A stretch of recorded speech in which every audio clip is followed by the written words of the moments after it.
अवधूत चिंतन श्री गुरुदेव दत्त श्री स्वामी समर्थ. आपल्या सगळ्यांचं माझ्या चॅनलमध्ये पुन्हा एकदा स्वागत आहे. तर आजच्या व्हिडिओमध्ये आपण धनत्रयोदशी, यावर्षी धनत्रयोदशी जी आहे ती 29 ऑक्टोबर म्हणजेच मंगळवारी आलेली आहे. आणि या दिवशी आपल्याला काही महत्त्वाच्या वस्तू ज्या आहेत खरेदी करायच्या त्या आपण बघणार आहोत. कारण बघा, आपण महिला दिवाळीसाठी बरीच खरेदी करत असतो दिवाळीच्या आधी. पण धनत्रयोदशी या दिवशी आपल्याला काही महत्त्वाच्या वस्तू ज्या आहेत त्या खरेदी करायच्या आहेत. तसं तर सोनं, चांदी, त्याचप्रमाणे काही जण गाडी घेणं किंवा मग नवीन घरामध्ये प्रवेश करणं, नवीन घर घेणं यासारख्या गोष्टींना महत्त्व देतात.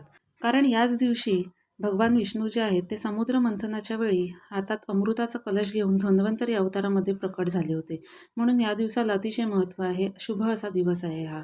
त्यामुळे बघा, सोनं चांदी खरेदी करत असताना आपापल्या परिस्थितीप्रमाणे आपण सोनं चांदी खरेदी करत असतो. पण हे खरेदी करत असताना ज्या गोष्टींचा खरंच या दिवशी मान आहे खरेदी करण्याला, त्या गोष्टी ज्या आहेत ह्या धनतेरसच्या दिवशी तुम्ही आवर्जून खरेदी केल्याच पाहिजे.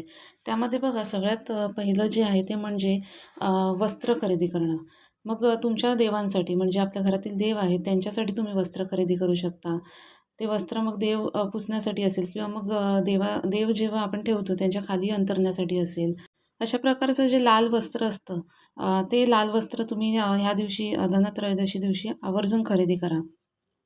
किंवा मग तुमच्या घरातील कुलस्त्री आहे, म्हणजे तुमची आई असेल किंवा मग बायको असेल किंवा मग मुलगी असेल लहान घरी, तर त्यांच्यासाठी तुम्ही वस्त्र खरेदी करू शकता. कारण बघा, घरातील लक्ष्मी जितकी खुश असेल तितकेच घरात लक्ष्मी येण्याचे मार्ग जे आहेत ते मोकळे होतील. त्यामुळे या दिवशी वस्त्र जे आहे ते तुमच्या घरातील देवांसाठी असेल किंवा मग कुलस्त्रीसाठी असेल, अगदी आवर्जून खरेदी करा. त्याचबरोबर बघा, धनतेरसच्या दिवशी धनाची देवी याची देखील पूजा आपण करत असतो. त्याचबरोबर धनतेरसच्या दिवशी धन्वंतरी देवीची देखील पूजा केली जाते. कारण ही आरोग्याची देवता आहे आणि धनतेरसच्या दिवशी त्याचंच जास्त महत्त्व असतं. म्हणून धनतेरसच्या दिवशी धन्वंतरीचा फोटो आपल्या घरात असणं अतिशय महत्त्वाचं आहे. त्यामुळे तुमच्याकडे जर धन्वंतरी देवाचा फोटो नसेल आणि तुम्ही जर घ्यायचं ठरवलं असेल, तर ह्या दिवशी म्हणजे धनतेरसच्या दिवशी तुम्ही आवर्जून अगदी हा फोटो जो आहे तो खरेदी करा. या पुढचं म्हणजे अतिशय महत्त्वाची अशी गोष्ट ती म्हणजे धने. धनतेरसच्या दिवशी धने हे अगदी आवर्जून खरेदी करायचेच आहेत आपल्याला. कारण या दिवशी धने आणि गूळ याचा प्रसाद जो आहे तो देवापुढे ठेवला जातो. त्यामुळे धने जे आहेत ते अगदी आवर्जून आपल्याला खरेदी करायचे आहेत. त्याचप्रमाणे आपल्या घरातले धने जे आहेत ते या दिवशी चुकूनही कोणाला द्यायचे नाही आहेत. कोणी शेजारी मागायला जरी आले तरी देखील नाही म्हणून सांगायचं. आता आपल्याला इथे एक प्रश्न पडू शकतो की व्यापारी तर धने या दिवशी विकतात, पण जेव्हा व्यापारी विकतात तेव्हा त्यांना आपण पैसे देत असतो, म्हणजेच त्यांच्याकडे लक्ष्मी जी आहे ती जात असते. पण आपल्याकडे जर कोण कोण घरी धने मागायला आलं तर आपण त्यांच्याकडून पैसे घेत नाही.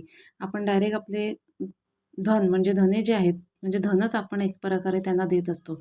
त्यामुळे या दिवशी जर कोण आपल्याकडे धने मागायला आलं तर नाही म्हणून सांगायचं, पण आपण विकत अवश्य या दिवशी धने जे आहेत ते घेऊन यायचे आहेत. या पुढचं जे आहे ते म्हणजे बघा, शिरई म्हणजेच झाडू.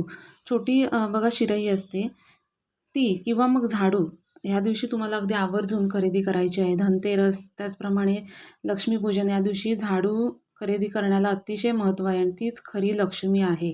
त्यामुळे धनतेरसच्या दिवशी किंवा मग दिवाळीच्या दिवशी आपल्याला झाडू ही अवश्य अगदी आवर्जून खरेदी करायचीच आहे.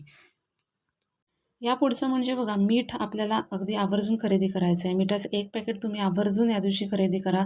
मीठ जे आहे ना, ते माता लक्ष्मींना प्रिय आहे. कारण बघा, लक्ष्मीपूजनच्या दिवशी अमावास्येचं जे लक्ष्मीपूजन असतं त्या दिवशी मिठाची देखील पूजा केली जाते.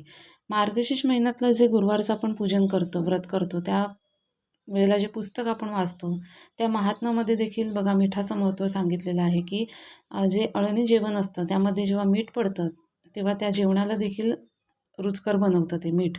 त्यामुळे मीठ हे माता लक्ष्मींना देखील प्रिय आहे. कारण माता लक्ष्मी ज्या आहेत त्या समुद्र मंथनामधून प्रकट झालेल्या आहेत आणि समुद्रामधून ज्या काही वस्तू आपल्याला प्राप्त होतात त्यामध्ये कवड्या असतील किंवा मग गोमती चक्र असतील, त्याचप्रमाणे मीठ हे आपल्याला समुद्रामधूनच मिळत असतं. म्हणून समुद्रामधून ज्या गोष्टी प्राप्त होतात त्या माता लक्ष्मींना प्रिय असतात. त्यामुळे मिठाचं एक पॅकेट तुम्ही या दिवशी अगदी आवर्जून खरेदी करा. त्याचप्रमाणे बघा, सुगड जे आपण मकर संक्रांतीच्या दिवशी सुगड पुजतो, त्याचप्रमाणे सुगड जे आहे ते आपल्याला घ्यायचं आहे धनतेरसच्या दिवशी. कारण या दिवशी सुगड देखील आपण पूजत असतो. सप्तधान्य हे ह्या सुगड जे पुजतो आपण त्याबरोबर सप्तधान्याची देखील पूजा जी आहे ती या दिवशी केली जाते. आता सप्तधान्यामध्ये आपलं कडधान्य असेल म्हणजे या डाळी असतील, तूर डाळ, मूग डाळ, त्याचप्रमाणे आपली ज्वारी आहे. ह्यासारखी जी कडधान्य आहेत ना, ती ह्या दिवशी पूजा केली जाते ह्याची. कारण हेच आपलं खरं धन जे आहे ते आहे.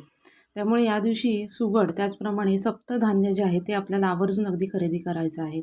आता धान्य जे आहे ते काही जण अगदी वर्षभराचं आधीच भरून ठेवलेलं असतं किंवा मग तुम्ही आधीच जर भरलेलं असेल, तरी देखील थोडीशी म्हणजे एक पाव किलो हे जे धान्य आहे त्यामधलं या डाळींमधली एक तरी डाळ पाव किलो तुम्ही या दिवशी आवर्जून अगदी खरेदी करा.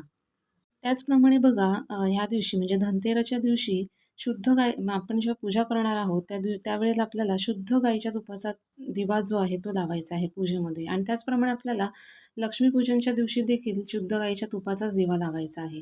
त्यामुळे धनतेरसच्या दिवशी तुम्ही आवर्जून अगदी छोटासा का होईना पण गाईच्या तुपाचा डबा जो आहे तो अवश्य घ्या. कारण गाईचं तूप जे आहे ते अतिशय शुभ मानलं जातं आणि म्हणूनच हे माता लक्ष्मींना देखील अतिशय प्रिय आहे. त्यामुळे ह्या ज्या वस्तू आहेत ना सगळ्या, त्या आपल्या मनाला पण प्रसन्न करणाऱ्या आहेत आणि त्याचप्रमाणे आपल्या घरातल्या लक्ष्मीला देखील प्रसन्न करणाऱ्या आहेत. त्यामुळे ह्या सगळ्या ज्या गोष्टी आहेत ना, त्या तुम्ही धनतेरसच्या दिवशी आवर्जून म्हणजे ह्या सगळ्या नाहीत, पण ह्यातल्या काही ठराविक गोष्टी ज्या आहेत ना महत्त्वाच्या, त्या तरी तुम्ही या धनतेरसच्या दिवशी अगदी आवर्जून खरेदी करा. अशा प्रकारे व्हिडिओतील माहिती जर आपल्याला आवडली असेल, तर व्हिडिओला लाईक करा आणि अशाच व्हिडिओजसाठी चॅनलला सबस्क्राईब देखील करा. धन्यवाद.